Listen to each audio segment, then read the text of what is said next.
ایک سوال جو ہر دور میں انسان کے دل میں دستک دیتا رہا۔ اتنے بڑے آسمان کو بنانے والا اللہ کیسا ہوگا؟ کوئی تو ہے ان بادلوں سے بارش برسانے والا۔ دیکھو کیسے یہ سوکھے درخت ہرے بھرے ہو رہے ہیں۔ اس نظام کو چلانے والا اللہ کیسا ہوگا؟ مکہ ایک ایسا شہر جہاں ہر گھر میں ایک نیا خدا تھا، ہر قبیلے کا الگ خدا، ہر ضرورت کا الگ خدا، حتیٰ کہ اللہ کا گھر کعبہ بھی حبل، لات، منات اور عزا جیسے ان نام نہاد خداؤں سے بھرا ہوا تھا۔ مختلف چیزوں سے بنے ان بتوں کو مکہ کے ہر گھر میں سجا کے رکھا جاتا تھا۔ بت پرستی اس قدر تھی کہ بت مکہ والوں کی تجارت کا سب سے اہم حصہ بن چکے تھے، جنہیں بیچا اور خریدا جاتا تھا۔ اپنے ہاتھوں سے بنائے گئے ان خداؤں کو خوش کرنے کے لیے لوگ طرح طرح کے میوے، کھانے پینے کا سامان اور قیمتی تحفے ان کے سامنے رکھتے تھے۔ ان کا عقیدہ تھا کہ ایسا کرنے سے ان کے یہ نام نہاد خدا خوش ہوتے ہیں۔ ارکم بھائی، کہاں سے آ رہے ہو؟ میں قینان سے خدائے حبل کے لیے تحفے لایا ہوں۔ لیکن پھر شرک کے اس شور میں ایک پرسکون آواز گونجتی ہے، لا الہ الا اللہ۔ اللہ کے محبوب نبی محمد رسول اللہ صلی اللہ علیہ وسلم اللہ کی وحدانیت کا اعلان کرتے ہوئے فرماتے ہیں، اے مکہ والوں، ان بتوں کی عبادت چھوڑ کر اسے ایک اللہ کی عبادت کرو جس کے سوا کوئی معبود نہیں۔ اللہ کے نبی صلی اللہ علیہ وسلم کے اس پیغام نے مشرکین مکہ کو بے چین کر دیا۔ یہ کیسی گستاخی ہے؟ یہ ہمارے خداؤں کی توہین ہے۔ کیا ہم اپنے خداؤں کی عبادت چھوڑ دیں؟ ہرگز نہیں۔ انہوں نے رسول اللہ صلی اللہ علیہ وسلم سے ایسا سوال پوچھا جس سوال نے آسمان کا سینہ چیر کر رکھ دیا۔ اپنے خدا کا تعارف تو کراؤ، وہ کس چیز سے بنا ہے؟ وہ کیسا ہے؟ اس کا خاندان کیا ہے؟ وہ سونے کا ہے یا چاندی کا؟ اللہ کے نبی صلی اللہ علیہ وسلم تو اس وقت خاموش ہو گئے۔ ایسا لگ رہا تھا کہ کائنات نے ایک پل کے لیے اپنی سانسیں روک لی۔ لیکن پھر آسمانوں کا سینہ چیرتے ہوئے اس گستاخی کا جواب آیا، ایسا جواب جس کا ہر لفظ شرک اور کفر کو کاٹنے والی تلوار کی طرح تھا۔ اللہ کا وہ تعارف جس کے بعد کسی تعارف کی گنجائش نہ رہی۔ یہ نچوڑ ہے قرآن کی چھوٹی سی اس سورہ کا جو 1/3 قرآن کے برابر ہے۔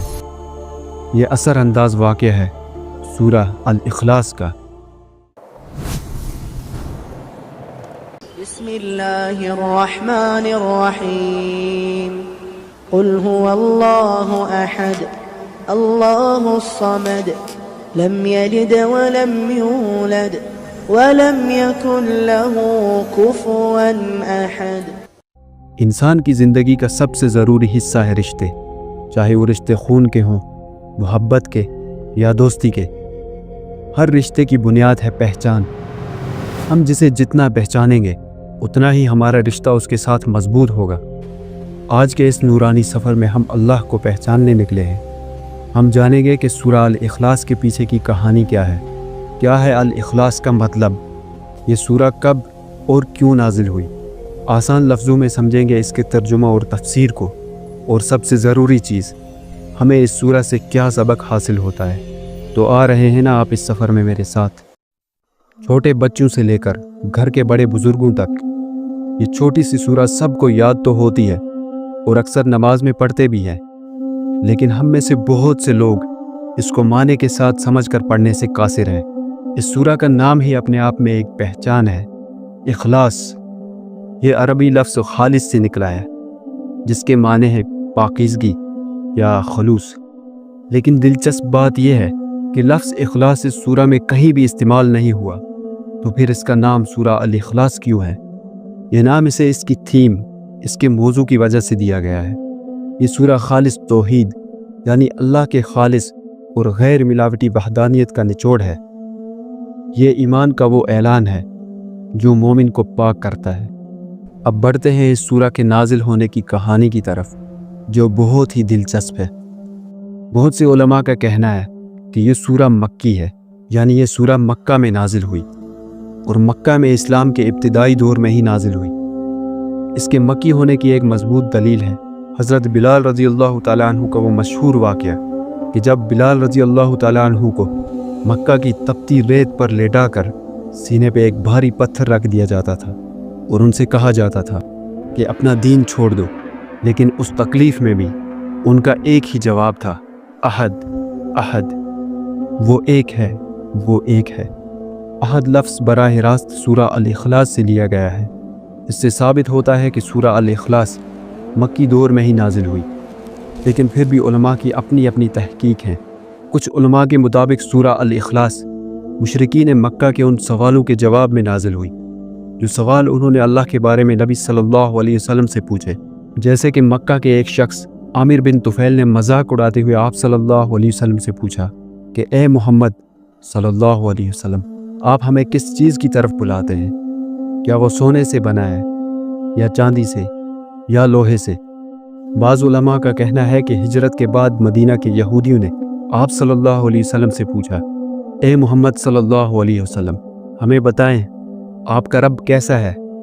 اس نے فرشتوں کو نور سے، آدم کو مٹی سے اور آسمان کو دھوئیں سے بنایا، تو آپ کا رب کس چیز سے بنا ہے؟ اسی طرح نجران کے عیسائیوں کے ایک گروپ آپ صلی اللہ علیہ وسلم کے پاس آیا، انہوں نے بھی ٹھیک ایسا ہی سوال کیا۔ ہر کوئی ایک جسمانی تعارف چاہتا تھا، کیونکہ وہ ایسے معبودوں کے عادی تھے جو پیدا ہوتے تھے، جن کے خاندان ہوتے تھے، جو مختلف چیزوں سے بنتے تھے اور جن کا خاتمہ بھی ہوتا تھا۔ ان تمام سوالات کے جواب اللہ نے سورہ الاخلاص کی صورت میں نازل کیا۔ اب اس سورہ کا لفظ بلفظ مطلب سمجھتے ہیں۔ اس میں ٹوٹل 4 آیات ہیں۔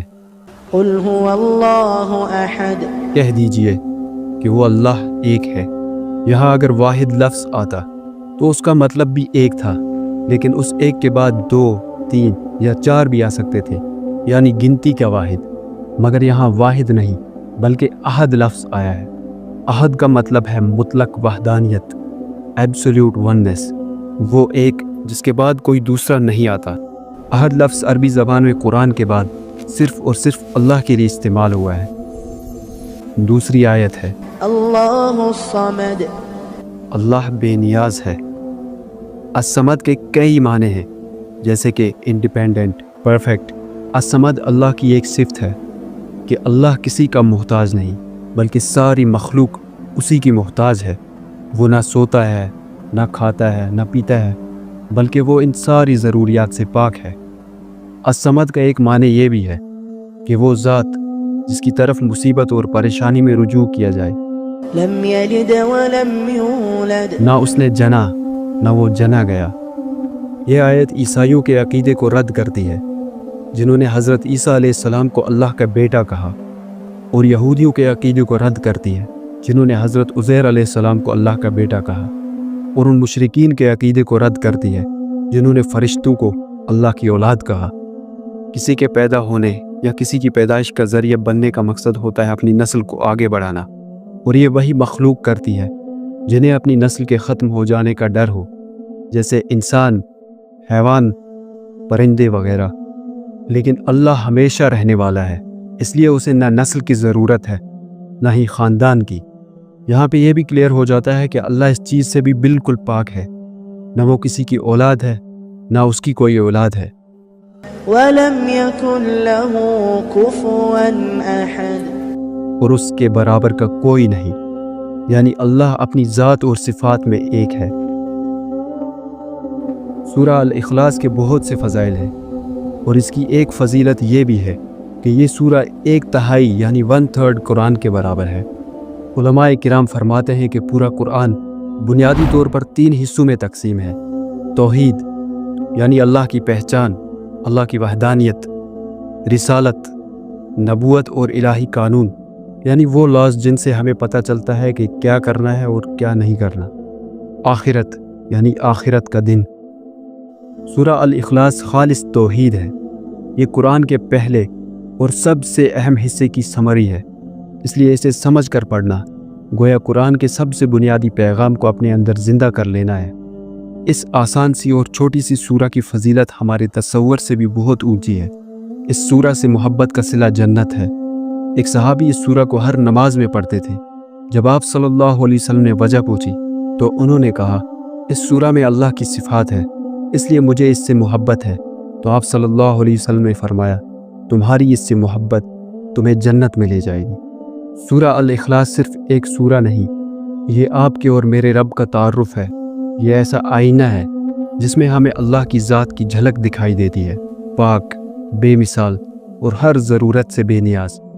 ایک مومن کی حیثیت سے سورہ الاخلاص کو معنی کے ساتھ پڑھنا ہمارے لیے بے حد ضروری ہے، کیونکہ ہر رشتہ پہچان سے ہے، اور اللہ کے ساتھ ہمارا رشتہ تبھی مضبوط ہو سکتا ہے جب ہم اللہ کو پہچان پائیں گے، کیونکہ اللہ کو پہچاننا زندگی کا سب سے بڑا ٹریجر ہنٹ ہے، اور سورہ الاخلاص اس خزانے کا نقشہ ہے۔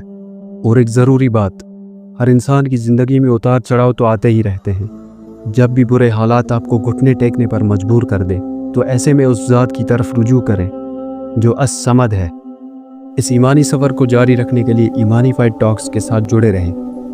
اگر یہ ویڈیو آپ کے لیے تھوڑی سی بھی ہیلپ فل رہی تو کامنٹس میں اپنے خیالات کا اظہار ضرور کریں۔